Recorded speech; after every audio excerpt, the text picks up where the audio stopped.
ധവളപത്രത്തെ ചൊല്ലി സഭയിൽ കൊമ്പുകോർത്ത് മുഖ്യമന്ത്രിയും പ്രതിപക്ഷവും.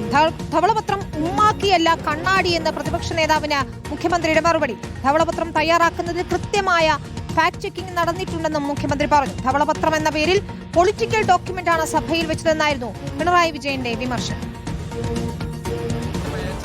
ധവളപത്രം തയ്യാറാക്കിയതിന്റെ നടപടിക്രമങ്ങളാണ് പ്രതിപക്ഷം ചോദ്യം ചെയ്തത്.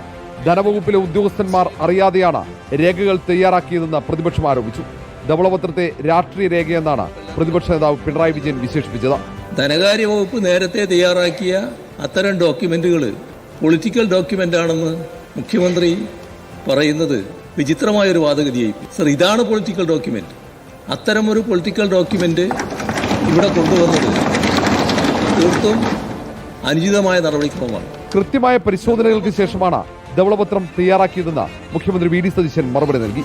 സംസ്ഥാനത്തിന്റെ സാമ്പത്തിക അവസ്ഥ ജനങ്ങളെ ബോധ്യപ്പെടുത്തുക മാത്രമായിരുന്നു ലക്ഷ്യമെന്നും മുഖ്യമന്ത്രി വിശദീകരിച്ചു. ഒരു ഡോക്യുമെന്റും പുറത്തേക്ക് പോയിട്ടില്ല. ധനകാര്യ വകുപ്പിന്റെ നേതൃത്വത്തിലാണ് ഇത് തയ്യാറാക്കിയിരിക്കുന്നത്. ഇതൊന്നും ഒരു രഹസ്യ സ്വഭാവമുള്ള ഒരു ഡോക്യുമെന്റും ഇതിനകത്തില്ല. It's not a political document. ഇത് സംസ്ഥാനത്തിന്റെ സാമ്പത്തിക ആരോഗ്യം സംബന്ധിച്ച ഒരു സ്റ്റേറ്റസ് റിപ്പോർട്ടാണ്. ധവളപത്രം തയ്യാറാക്കാൻ സുപ്രധാന രേഖകൾ പരസ്യമാക്കിയെന്ന ആരോപണവും പ്രതിപക്ഷം ഉന്നയിച്ചിട്ടുണ്ട്. സർ, ഈ ഡോക്യുമെന്റ് എല്ലായിടത്തും പുറത്തു കൊടുക്കുക എന്ന് പറഞ്ഞാൽ ഔദ്യോഗിക രഹസ്യ രേഖകൾ ആർക്കും കൊടുക്കില്ല എന്നുള്ള സത്യപ്രതിജ്ഞയുടെ ലംഘനം കൂടിയാണ് സാർ. അങ്ങനെ പുറത്തു കൊടുത്തിട്ടുണ്ടെങ്കിൽ LDF നേതൃത്വത്തിലുള്ള മുൻ സർക്കാരുകൾ കേരള ജനതയെ വഞ്ചിച്ചെന്നാണ് ഭരണപക്ഷത്തിന്റെ വിമർശനം.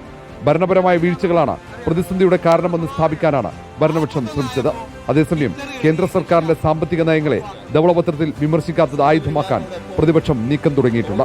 റിപ്പോർട്ടർ, തിരുവനന്തപുരം.